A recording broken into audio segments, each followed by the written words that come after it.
ভারতের প্রথম private orbital rocket Vikram 1কে মহাকাশে পাঠাচ্ছে স্কাইরুট।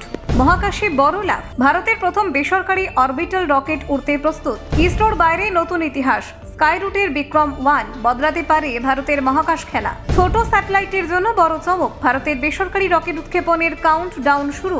75 ফুট লম্বা শক্তিশালী রকেট, মহাকাশ দখলের লড়াইয়ে নামছে স্কাইরুট। মহাকাশ বাজারে ভারতের নতুন বাজি, বিক্রম 1 নিয়ে চমক দিতে চলেছে স্টার্টআপ। বেসরকারি মহাকাশ দৌড়ে ভারতের নতুন অধ্যায়, বিক্রম 1 ঘিরে বাড়ছে উত্তেজনা। শ্রীহরিকোটায় ইতিহাসের অপেক্ষা, ভারতের প্রথম প্রাইভেট অরবিটাল রকেট উৎক্ষেপণের প্রস্তুতি। 300 কেজি স্যাটেলাইট মহাকাশে পাঠাবে বিক্রম 1। স্কাইরুটের বিক্রম 1 নিয়ে বড় স্বপ্ন ভারতের। দেখুন, ভারতের মহাকাশ গবেষণার ইতিহাস দীর্ঘদিন ধরেই গর্বের বিষয়। এতদিন পর্যন্ত মূলত সরকারি সংস্থার হাত ধরেই দেশের মহাকাশ কর্মসূচি এগিয়েছে। তবে সাম্প্রতিক সময়ে বেসরকারি সংস্থাগুলিও এই খাতে প্রবেশ করতে শুরু করেছে।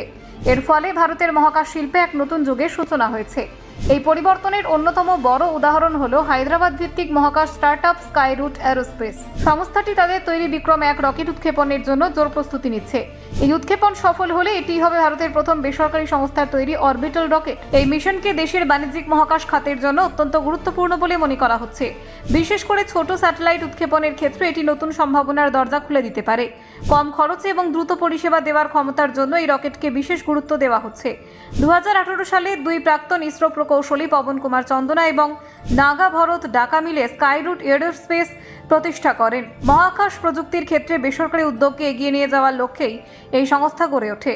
শুরু থেকেই তাদের লক্ষ্য ছিল ছোট স্যাটেলাইট উৎক্ষেপণের জন্য বিশেষ ধরনের রকেট তৈরি করা।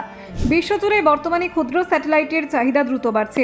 যোগাযোগ ব্যবস্থা, আবহাওয়া পর্যবেক্ষণ, কৃষি ও প্রতিরক্ষা সহ নানান ক্ষেত্রে এই ধরনের স্যাটেলাইট ব্যবহার করা হচ্ছে। সেই বাজারকে লক্ষ্য করে স্কাইরুট এরোস্পেস তাদের পরিকল্পনা এগিয়ে নিয়ে যাচ্ছে। বিক্রম 1 রকেটটি প্রায় 75 ফুট উঁচু বলে জানা গেছে। এই রকেট প্রায় 300 কেজি পর্যন্ত ওজনের স্যাটেলাইট পৃথিবীর কক্ষপথে পাঠাতে সক্ষম হবে। এটি বিক্রম সিরিজের প্রথম অরবিটাল লঞ্চ ভেহিকেল হিসেবে তৈরি করা হয়েছে। রকেটটির নামকরণ করা হয়েছে ভারতের মহাকাশ কর্মসূচির অন্যতম পথপ্রদর্শক বিক্রম সারাভাইয়ের নাম অনুসারে। তার অবদানকে সম্মান জানাতে এই নাম রাখা হয়েছে। তাতে ভারতের মহাকাশ ইতিহাসের প্রতি এক বিশেষ শ্রদ্ধা প্রকাশ পেয়েছে। বিক্রম 1 রকেটের 3টি প্রধান ধাপ রয়েছে। এই ধাপগুলির নাম কালাম 1200, কালাম 250 এবং কালাম 125। এই অংশগুলিতে শক্ত জ্বালানি ব্যবহার করা হয়েছে, যা রকেটকে ধাপে ধাপে উপরের দিকে এগিয়ে নিয়ে যাবে।